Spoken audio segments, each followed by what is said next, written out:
Washing machine வாங்க போறீங்கன்னா இந்த வீடியோ உங்களுக்கு கண்டிப்பா யூஸ்ஃபுல்லா இருக்கும். மறக்காம இந்த வீடியோ ஃபுல்லா பாருங்க. ஃபர்ஸ்ட் அந்த வாஷிங் மிஷினோட அன்பாக்சிங் வீடியோ நீங்க பார்த்துட்டு வந்துருங்க.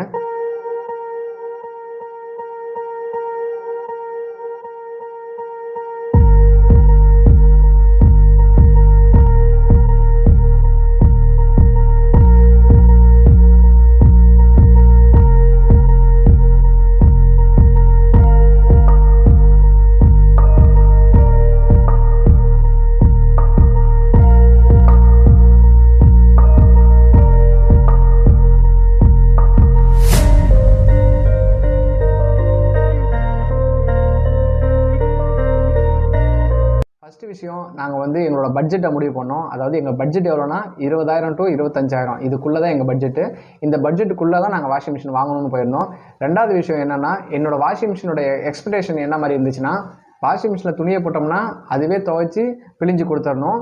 இடையில கரண்ட் கட் ஆகி ஆனானா எந்த இடத்துல, அதாவது துவைச்சிட்டு இருக்கும்போது எந்த இடத்துலேருந்து விட்டுதோ அதே இடத்துலேருந்து ஸ்டார்ட் ஆகி திரும்ப துவைச்சி இதோட ப்ராசஸிங்கை அதுவே முடிச்சு கொடுத்துடணும். வாய்ப்பில்லை ராஜா.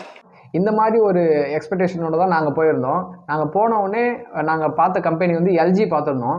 எல்ஜியில் வந்து ஸ்டார்டிங் ப்ரைஸே 23,000க்கு மேலே இருந்துச்சு. அது வந்து எங்கள் பட்ஜெட்டுக்குள்ளே வராதனால நாங்கள் வந்து எல்ஜி பிராண்டை வந்து வேணான்னு சொல்லிட்டு வேற பிராண்டுக்கு பக்கம் போனோம்.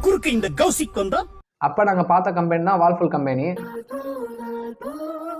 அந்த கம்பெனியில் வந்து எங்களுக்கு வந்து எங்கள் பட்ஜெட்டுக்குள்ளேயே வந்துச்சு. அது மட்டும் இல்லாமல் அதில் ஃபியூச்சர்ஸும் கொஞ்சம் வந்துச்சு. அதாவது நாங்கள் எதிர்பார்த்து போனது எங்களுக்கு துவைச்சி புளிஞ்சு காய வச்சு கொடுத்தா மட்டும் போதும். ஆனால் அது இல்லாமல் அதில் ஹீட்டர் ஆப்ஷன் இந்த மாதிரி நிறைய ஆப்ஷன்ஸ்லாம் வந்துச்சு. அது ஒரு பக்கம் இருந்தாலும் அடுத்ததாக ஃப்ரண்ட் லோட் டாப் லோடுன்னு சொல்லி 2 ஆப்ஷன் கொடுத்துருந்தாங்க. ஃப்ரண்ட் லோடுக்கும் டாப் லோடுக்கும் என்ன வித்தியாசம்னா, டாப் லோடோட ஃப்ரண்ட் லோடு கொஞ்சம் நல்லா துவைச்சி கொடுக்குன்னு சொல்லியிருந்தாங்க.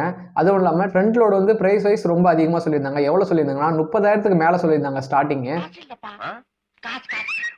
அதுவும் எங்கள் பட்ஜெட்டுக்குள்ளே வராதனால நாங்கள் ஃப்ரண்ட் லோட கேன்சல் பண்ணிவிட்டு டாப் லோடு கிட்ட போயிட்டோம். டாப் லோடு வந்து எங்களுக்கு துவைச்சு கொடுத்தா போதும் அப்படின்னு சொல்லிட்டு நாங்கள் டாப் லோட செலக்ட் பண்ணிட்டோம். அடுத்ததாக வால்ஃபுல் கம்பெனிலேருந்து ஒரு வாஷிங் மிஷினை செலக்ட் பண்ணோம். அது 5 ஸ்டார் ரேட்டிங். அது மட்டும் இல்லாமல் 8.5 kg கெப்பாசிட்டி உள்ள ஒரு வாஷிங் மிஷின் தான் அது. அதோடு இல்லாமல் அது உள்ள ஃபுல்லாகவே ஸ்டெயின்லெஸ் ஸ்டீலில் செய்யப்பட்டது. அதில் ஹீட்டர் ஆப்ஷன்ஸ் இருக்குது. 10 வருஷம் மோட்டார் வாரண்டி கொடுத்துருக்காங்க. 3 வருஷம் வாஷிங் மிஷினுக்கு வாரண்டி கொடுத்துருக்காங்க.